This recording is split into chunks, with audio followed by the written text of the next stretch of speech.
Raptors down by 1. Van Fleet, Lowry for the win. And the Toronto Raptors come up 1 point short. Tens of thousands of Raptors fans spilled into the streets after a roller coaster Game 5 that was lost by a single point. Despite the crushing disappointment, hope prevailed. Crowds were on the move, making their way up Bay Street in a calm, orderly fashion. Thousands more took their optimism to Yonge Dundas Square for a street party.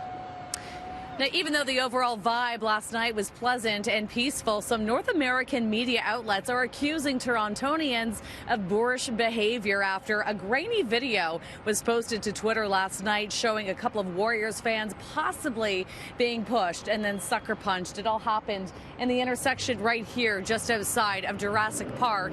And this has Mayor John Tory on the defense.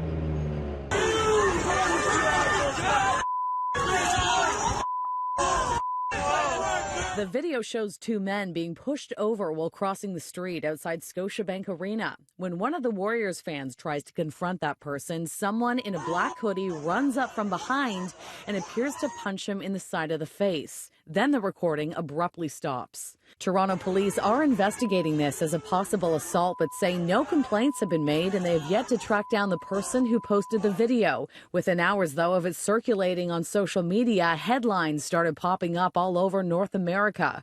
One San Francisco radio station described the video as beyond disgusting behavior. I think it would be irresponsible to suggest that there was anything other than a very peaceful evening overall when you have tens and tens of thousands of people in the downtown of the city all gathered together, perhaps fueled by a little bit of liquid refreshment. I think it was a very peaceful evening overall. I regret the incidents that took place, but they were very, very few in number.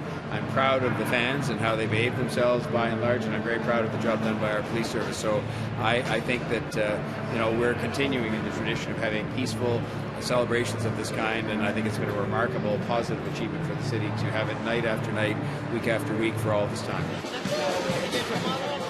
Last night, police were busy not only accommodating fans in the downtown core, but also responding to numerous crime calls in the city, including a stabbing, a possible gun spotting, and vandalism at a Queen East pizza shop. None of these incidents have been connected to the basketball crowds.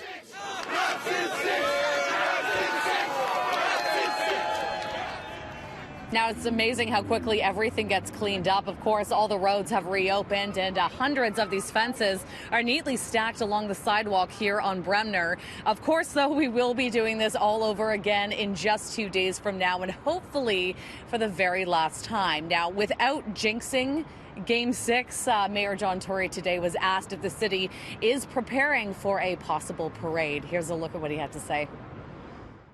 I, being a prudent man, just wanted to make sure that they had a file somewhere in a drawer, and the file would be a file that would go back tracing the history of Stanley Cup parades in 1967, World Series parades, 1992 and 3, Argonaut parades, Toronto FC parades, and indeed there is such a file. And so at the appropriate time, when there's reason to have a parade, I'm sure the file will be opened and we will discuss what should be done. But until then, we'll leave that file. We know it exists, and that's the main thing. So we know what has to be done if we should require such a happy occasion as I very much hope we will.